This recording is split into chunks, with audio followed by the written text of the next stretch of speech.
khai le lalte na khiang te mizo chanela kan lo lom le vek chewa chal bunga te hnu kan bi la ya bok khan in tlan zui le ngal zar zar te ang chal bunga po an lo hal na lama tan pui ngai te tan puin ama po zon ho ngai hil khopina han om ta khania enge an chin ni ta zel ti re turin an hnuin bi zui le ngal chat te ang malcho misrang te chet lak na ziak tu ma chuana sha sel bung som thum le pariat na seifa te hun man dan renga kut ni wang tha te hi alu in ngai poimo hlo veu thin ma se pasal tha ten saluro pui el khen khwan ron thlen te hian choi moyan phu lia thin boka ralu la ma ne na changa misrang ten lalmo la kalrem puyan nei te hi an mi thla re thei ngai lo ma se chung zong ta ne na dang lam em si kalkan thei lo le ro pui lo chuang si lo choi moyan lo ve ngai ei in lo na ram tu khau tak le rap thlak zet mai thapui se nga zum le riam kara cheman leka tha an sen na thin an dam kho chuana turata na bule balan tharna turata na an malak na masaber chu lo hal hi ni ome chutiangin an lo halina zir chuan an kum khat om dan tura hril ngal theya akan fu lo point chutiang bok chu nia an lo halte han kan that viu hi chuan nu le pa te po khivar varin khotlang ti ti rol ema mangkhong turatam viu le kan min manglo kumani chuan an ha zia te donin lo thei si lo le ti ngai na om to chuang si lovin phur lo fe hian chun zo mangai thin sia chutianga mal som nan don kum tur nian be sei an wa chabro thazet to mai changsial ten halin me akal fu boka rala tanga lo thir tu lal le mi pui te pon lom te lul nen zan lam bo ruak ina den dan chuan an lom na ti bo chiang hle mai puk lian ala boral zui ta sia an pasal tha khol kai ve tan mek chal bungala in an khopa puk liana chan na wangin nun chan mai thei din muna ding mek boka nun chan ta mai sela seifa pasal tharo pui ber ni turami te be sei le rin ber chuan awang lai po mang lovin mola liam dora ni si chu mai pola ni lova chal bunga te lo kuang kwa lo dom kang tu chong sang ni se tu na khoya nge om ti tu manan re si lo anu tapa zaku ngale pasal tha thang chuak te howa tlangwal som zet te liam chu pasal tha kap chuna le zawunga chon re ve ma se midang khriapon om lova an lal pa ero an han hril ve a ma se ngai to omani lo wang ti in muang taka om turina han ti zuya khatia lo hal turan liam kha an kho patlom ngai le midang po phim khur tura ful thin tu tel zong in an che sual tam lo wang an ti hial thin pa phim khur tak mai puk lian hetia che sual ta nuna han chan ta mai hian khuwa kha in kho then om po thleng rang hle a chuti lai chuan boina panin la nei zui nen changsial khoma thlir chu adu om lo kher mai le engwang te re nga puk lian a khan khatiang khatuar ta mai nge niang le lo hal ni ya me kang thom hlawa salo tlan chuak lo chan hi ti lo dan po ni ran lova chutiang nan fo wanga saluro pui taklata te pon om ve chok renga hemini po hian hetiang be sei enga moza hian om ve boka chuti la in puk lian a chau mai van do ya tanga tu ma mu le rian om ta lo chu a soi thiam rin zon dan kha dik ta beremoti mai turani ta khatia puk lianan an lo luwa wa lo zim te a sei zong chu se ve khat taka an lo hal lawa saron tlang te chang na thu ve ran khania a lo om na hi sa lo chuak don sela a fu ve reng boka hemile lamchi a korlian takhi wa lo ram zau zet mai ni to wangin mei kang lawa samang ang tan chon pan nge tur po ni hinalang tlat muya chutiang ani hria in ani hian rem thre takin lo chang ta ni ya chutiang rem ma ni se a ai kai ve tlata wang hian midang po phim khur tura hril thin tu ber hi a che sual ve ta ni ber maya a om na lam ni lo zo ka hian om sela a him ngei dona a om na fu talovani lovan han hal tana chak zeta tlan chovin a du na la ya chuna tom ta ngei maya a be sei angin sa pon ron chuak renga nai te a hian sa za chu thalani kha ma se chakle thlang lama tanga me kang sa le khu awangin a tal boita a han tlan don thin me al thok ton zuai le sa em le khuloi kara chuan khoi te vak ma tlan thei to hek lo le me khu hi pa wangin a chaw thua ya korlam panina han tol ve na in a tol thui thei talo a om na zong a meron lu to si khatiang khan lo hal na kan nan ta ni ber o me ti chu a hre deu te soidan ni ta chu po chu chui don thil chawani ya chu tiang ani chu na om hle don ti po lang reng maya mei khu ha kin eng tiang takana sa tu rang mo chal bungan han mu po khana lo len reng to khani ya muan chini to lo ti hria in a han la kang lopa khati lai po khan puk lena taksa kha apil ngal dei doi mai ani kha chutiang borok se om tur me kan ni veina kalain an khonula mel tha chong sang chin hrelovina han om zui ta puk lena ruang ni se a zanin boi puyanga ya nileng in meisa le khukara ha taka chetlang walten ka chawa sin mo mutha dam ka duai an ti chuang haulova lungnur takni si thatho angreng takmel pu in an khopa ruang chu an boi pui le ta ni chal bungani se an in an thlen ve to ngur thang le reng thangi te ba ka in khatin in leng an om tuai maya alan dan maya chuan khowalam naya zong aliam ve mayang ti sap hlom reng ani zawunga le kap chuna takin an tuar thiam lova kha le chen thang bovinan lo ho ve chawa zanli em pon la om lo tia hetiang han tok ta si reng thangi chuan ka hrai bung tuai te kan chanan na luai zang khuwa bung bu ve tur kan thlir la ya hetiang kan ton ka hre thiam lo har te sai se na choi lo ipui na choi nang che I thian an vai ruai kan ru na nawang kan lim thina tu na ta na mit tui kan seng tam tai a han ti vonga tu te mai point reng thangi chu an thiam em mai ni puk lian chu ani tur ang ani to chal bunga zong be se na me la nung che chawani si ngur thanga chuan zakung le chong sangi mu har ma wang chuan zawunga chu han zota zawunga point hril lo chu tha in a hria a hriat chin han hril ve zet mai chu ngur thanga thin chu rim khar mai tu na han liam ve ngal ngot don sela a tu pa hetiang hi ni si reng thangi thaphang tur ngot mai po han kalsan chi ni hin a hre si lo a ngai tu na boi ve khar mai zan khat na chu chin khat ma thing lo vinan mangrala lalmola tangla in an lo hal chu lang zur mai si an lo hal chu kang tha in me tok boka thlai le bu balina ngei don tia lang reng mai sia ma se tu ma kang van liam thian om lova a chak lan chak hek lo lalpa lai phunga point molkil te ko khomin chong sangi chan chin chu han kam thot ve a kap chuna pa chuan khai a lalpa zan lama po khan hre to nge yang chumo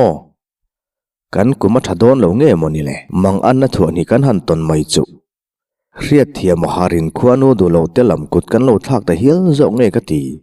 awa han boi thak kin rorel dan tur pok a thiam lo khar mai han tia chong sang hi kho khat nula mel tha mai ni satlia lova khol thang hat ko pania a kum bi tlem to big lo nen nula puitling pa ngai takani to be se tu pon tam hle renga khola tak an la hriat ngai reng lo te tang po hen be se tun ron om nok thina ma se chong sang hian tu ma naremo angai ne pe mo wang lama ril ru pelovani lova anaw zaku ngate bula om hi ala turina hrianiang tu ma mit me la chualova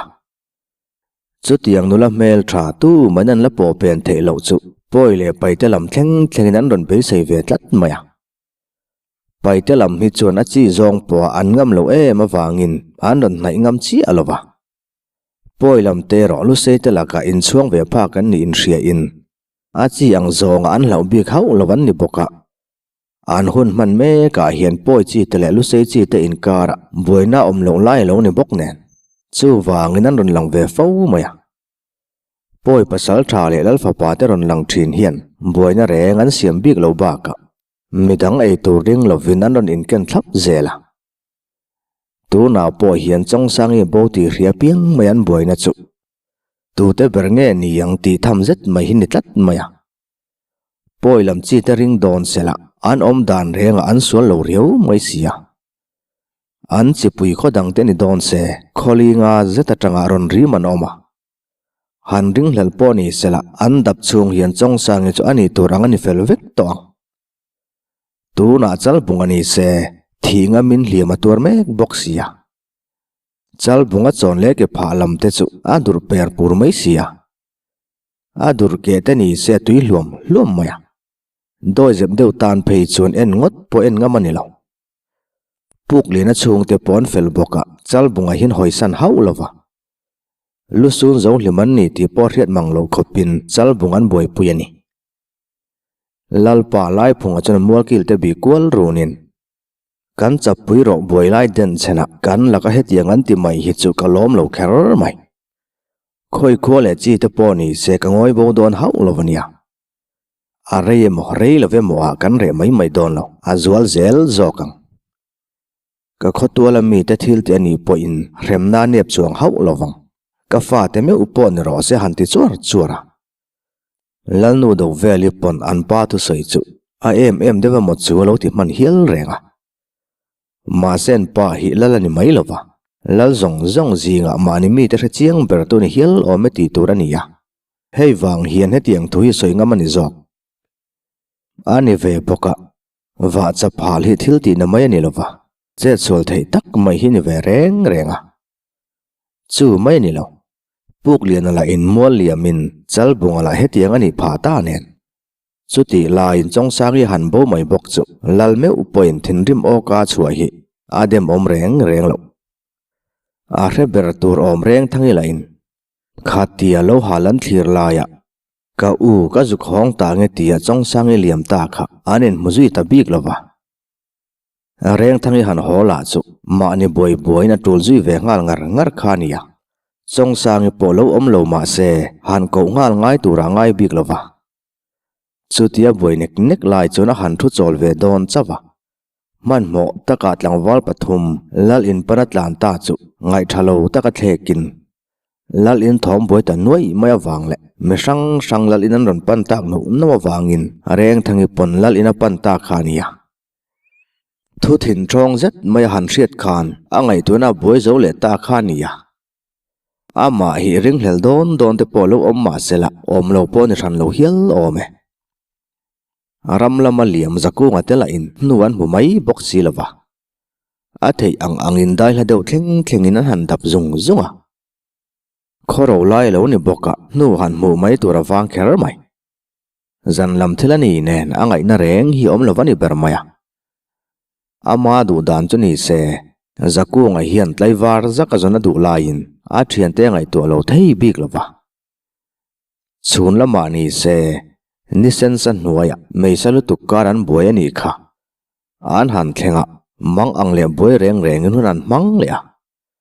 chumi kara hetiang hian han liam zui le tabok nen ei tur lampon lo ngai sak man hau lo maya a chau pon chau na lai lenge kho war nai to taklama chuan engpo ni sela kholam pan phot mai tiang u khu han war sela kan la dap thale mai niang chu han tia midang te chuan tloman ngai viu na in an khodai chu an dap kim ang reng viu mai nen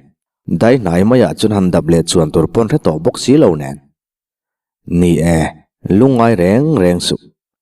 zan thilani miu maya kho han war sela kan liam liang chule kan be dong hau lo fangan ti ve a zaku nga ten khon han kai chuan leilung lang tan ruai to in then sangin ngui takin man in thavan han kaya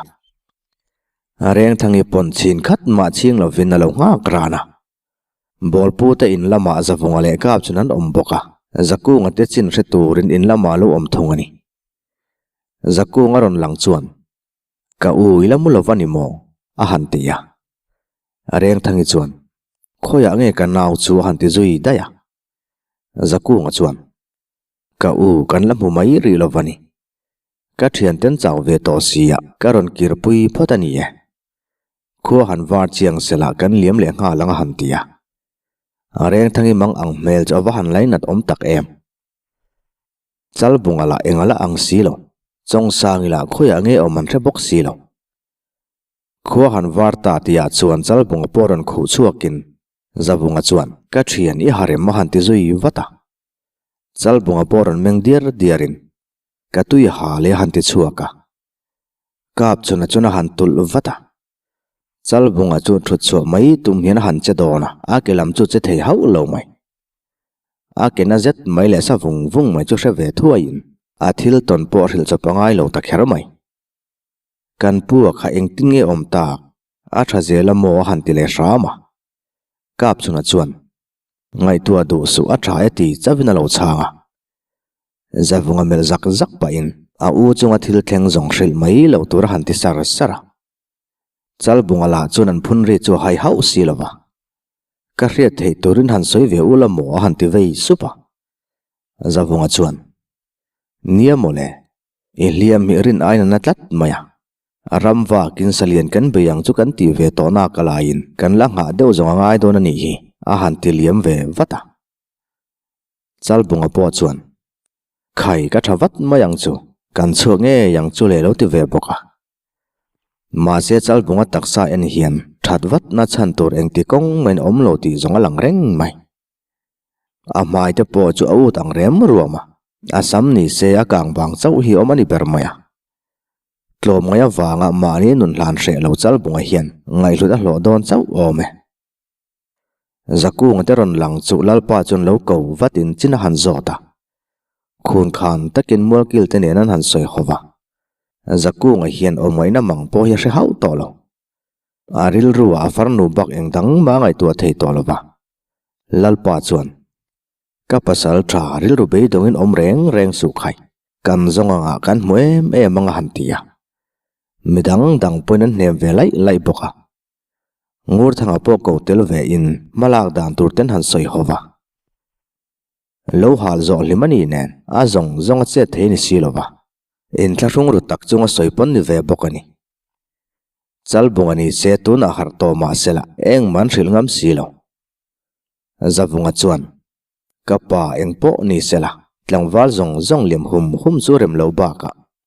thlai chi thla khuna ni chhodon nen ka hovin tlangwal som ni kan liamange zan som chung ei tur nen liamila tha anga hantia ngur thanga point ni e lalfa pathu chu zama tha in ngai to na fing takani e keipo ka liam ve anga hantia zawunga chuan nilove nangi liam te chuan tu nge chalbunga te nu follow en kolang ni kap chuna polia marem don lova keini kan omlo uveka kan thina hian thil om zia riani chuan ana po ngai saklovina ron liam ve du mayanga hantia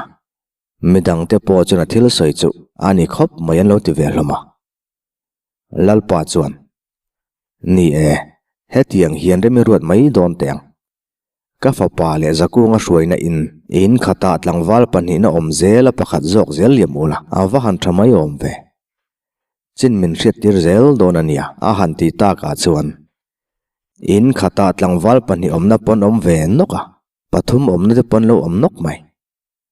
chuti angani chuan liam tur po mi som panga than ni thei don ta he mini hian in bo saina nei sela atu ka liam mayan ti thlota ni zawunga le zaku nga chuan chalbunga kanin chalbunga po zi om to veu maya eng ki ma hre thei to ina biak thei vek to ma se zun ram han thir pola har san rem ema zaku nga chuan hetiang ang ma ni la ila ka hetiang I soi ngai tatlat mai khodanga kan chung ten har san nan to wangin inu tei phe chu aliam to eng mai hriat lo lai ani sia hre omati kher mai tuna ni se nu chan ta ti kan han hrelia ipute ya omlai ani boka lalfa pa hian min zui thei don boka kan liam lokange lodam thathuwa yang che hantia chalbunga chon engma tak hre heklo awa han sia lo ve chuti la in lalfa pa lo om thin hi chu awa han lom om em a han ti ve supa reng thangi le ngur thanga point om je nei ang reng takin an ron hril fia ve boka chalbunga mal pui chin chu azia veu lain a chon nuai lam le abik takina ke pha hilan sat ma wangin kalhan siam thei rual pon ri lo zawunga te ho porit taka in akin an liam fel to changsial khotual po an lo hala tanga ni li na kangwar an fe ve thei tan chau maya puk lina te lo lampo lal thu angin khotlang in an boi pui zui taria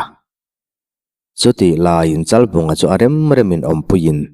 kap chunani se ni tin om man bi khek lo ngur thanga po lo lama ni tin liama pui bom tun om ve reng boka ama tlangwal phan changa ni baka tha nei boka eng tin tin mo chuan tu le poi mo chun zo ve mai boka ni aliam zela zan som chunga han ni po in zaku ngate lama tangin eng ma chin re an na shalo mai chu lal in ti ti ber po ni lo thei lova chong sang khuang cher bo dan te ngot mai chu makan ti tel mai ni a then te phei chuan khomui na choi bo vania nge an ti hil to zan som danga han liam le don ti a chuan zaku ngate tir tlangwal pani pon ron lang ve ta lol maya eng man la mu lo thun ron thlen ta zel mai ne tu na zong an be seina chaw ta kher mai le heti lai hian chal bunga po in chung le pon nai vai chu tei ve thei to enge mo han ra sual chang hian a ke chulan devati mai chawanita zan li han ral le nu chuan zaku ngate po khwan on kai le ta lol maya hetia zaku ngan khwaron kai le lai hian a chiang ta lo riau ni hian alanga areng thangi chon lo dong songin zaku nga hian a chang mu mol lo ta riau mai chal bunga ero a chang phum fe viu zela ngur thang le areng thangi phei chuan zaku nga thu la chun thre thiam meu lo areng thangi mang ang lu tuk chuan zawunga chu han zo ta phong maya zan som panga thleng vel kha chuan ala pa ngai viu maya ma se kha menu kha chuan kan biak na le min cham dana in mil ta lo fo maya chu wangin kan ron kir pui ta ngot mai ani kan thian te soi danin zana mu ngai lova engma emu mal lovan ti reng mai han ti ta ka chuan areng thangi pon thil om dan tur chu hrethiam ta re kuruaka khatia zaku ngatel yam ta kha an chak tlangin rampon dai zaw viu maya khuwa pon kai nual renga achang le thuang ni ainin thena ma se chong sang chin reng hriat turan nei thei si lo mi ten zo reng rengin chong sang chin le mi khwal mel hriat lo chin soi tu reng an hre thei si lo ba zaku ngan a farnu ngai tu aluata zan reng a ching thei ngai lo ba a thian te mu lau takin amu ve mai thin na in amu hil ngai lo ba chong sang hlir mai ngai tu reng maya ni khorei tial tiala arim tong le tuk chu a om dana ron lang chuak tan ta zela ril rukim lo khosakina khosa tan ta der mai ni mani chawa om lai te hian chong sang i ming lamina bemol mol thina hetiang angani ta ka chuan zawunga chuan kir pui mai chu tha tia wangin an ron kir ta lo ni chu lo renga po an dap zawin an dap chup chir ve boka eng ma han rin zon tu reng an shelawa an be dong tel ve bokani tu na chuan zaku nga chumi pa ngai phak lo vani ta der mai changsial khotwal te chuan an lai nat ngei maya an pasal tha ber lianin nga na ber kong eng kima midang ta na in em thin hetian om ta mai chu tu te mai poin ti em a hetiang takhina ni mo afar no hi lo ngai poi mon ti hil reng ani a thian pa ber thang chu ka hian tu em boka a thian pa ai na pha pui hetiang han ni ta ka chuan anun khwa po chaw ve roi nge ni zaku nga hi tu tan ma nok sakani ngai lova chuti rualin zana mu mang lovero a chen pui te tan chuna mang an thlak em loi sia chal bunga pon zal buka kai lo pha jing ta hle mai ngur thangani se han cham len ngal ngot mai chu thil ti chi pon si lo nen thing buang lam pan le photila ka pate ate ka vasil photanga om nge turin karon liam lenge ti in a liam velo thei talova lalpa lai phunga me upoin alai nat om te emo ka pasal tha zaku ngan hetiang ema farnu om lova tur hi kadem hau lova ke ni taila ani a in ka paw raw zok hil o masin pan nei talova anu ni se lo liam to nen tu na eng ma chin hriat lovina farnu han om le ta zel mai hi zaku nga om dan hi dem omani hau lovani anila taka kan kho vel ten om le top taka hian thian chu soilo nu pa po kanin mangai zo to lova u naw piang mun te po kanin ho zo to ni hi u naw te chunga ngei po ten om taka che du ta mai te mani fa te ngei kum pot ling lo chunga ten om taka sual ti du te nun hil in lak sak du kan ni to la ya zakku ngan afarnu hetiang taka lo mangai mai ya ro puin amoi ema atel lo chu ran na kim lo vani khoya tuan chemo kanaw ikal san idon lo fem ni an soi sai ko tual le na ka shrut I om si lo ngal zolan ti mo I om si lo hai mual ka shrut ka mu chuang lo che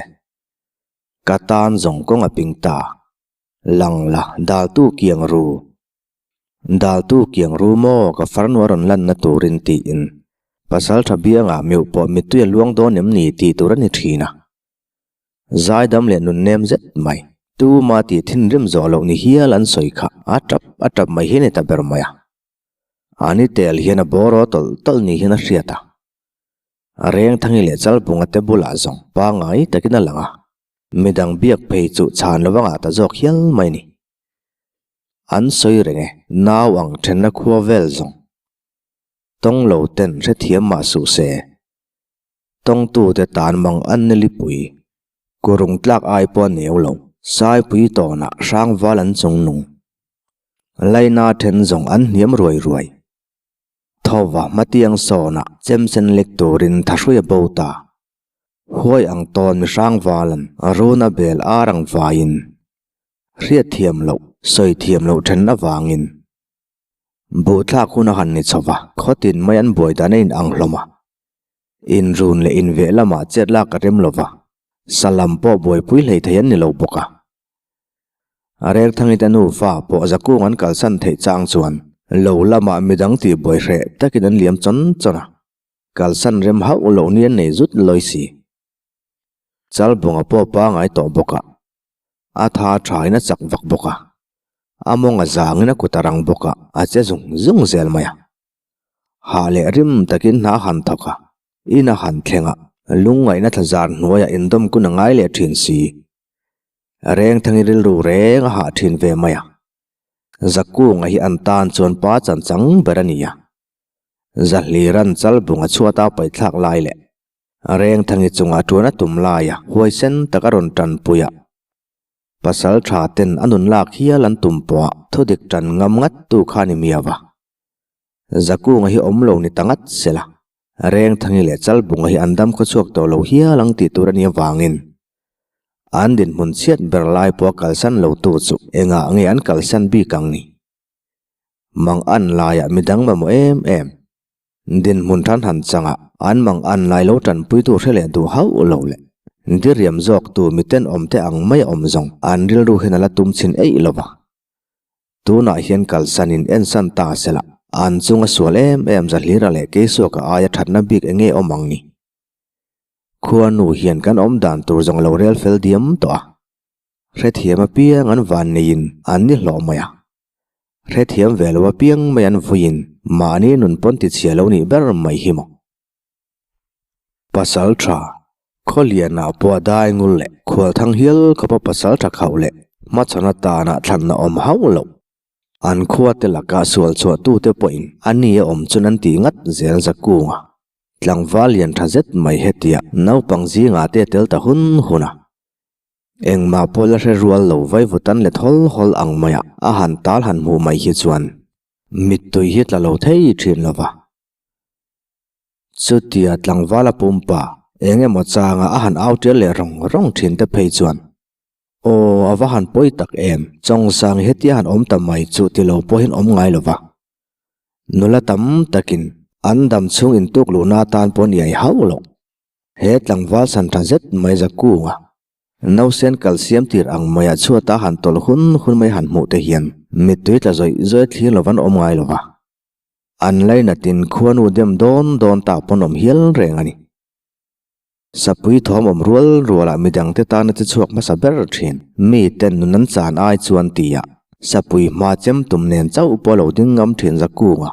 hetiang taka han om ta mai hi alai nat om em zaku nga wang hian changsial khotwal nun dan po thok khat lai chu danglam ta dor ani takha huna liam zela thingbuang lal fa pa tlang chang tur ber poin afar nu le tu paron zomin changsilaron kai vele to thingbuang lama hian an la liam lawang ti pe chu soi thei po ni lawa changsiala zong lal fa pa za funga oma lalpa lai phunga hun top lampan vezel tan po in ngana turala oma thingbuang lama ero ngur sai hian midang renga nei lova hetia zaku nga om lai le chong sang ni se andu thlan ani hau lovin poilal fa pachung puinu ni in khuwa khirna hnuaya hun le nia chir ve mek lai hian ala kan sual lovin khomi te za ka in choi moi po hlo le ma se aliam dana zong alunga oi theilova zaku nga ba ka reng thangi tinu fa renga theingil theilova an ming lamina tap vong thina engtika manin mule po ring to ngai heklo tuna ni se adu emo du lovemo apuma na wa om to nen aril ru ha reng zong arem silo ma se aril ru ha lo thei silova poilal chung ko lain an thla top lo turnia ria in an long lom ve em mai boka he khuwa tang hian tlam chok don ngot sela chong sang hian engti kong ma in pan tur lama reng silo chong sang in khatia in lama pan ta kha poilal fa pa le tlangwal som chong zet te chon lo chang in aka khupina mitan tuam hala an liam pui ngal wang mai khania zan khuan liam nuwa po atu ka po mi tuam na reng an phel hau lova aka hnonan han lak sak lai chuan han aw ve ma se chang tu reng an om silo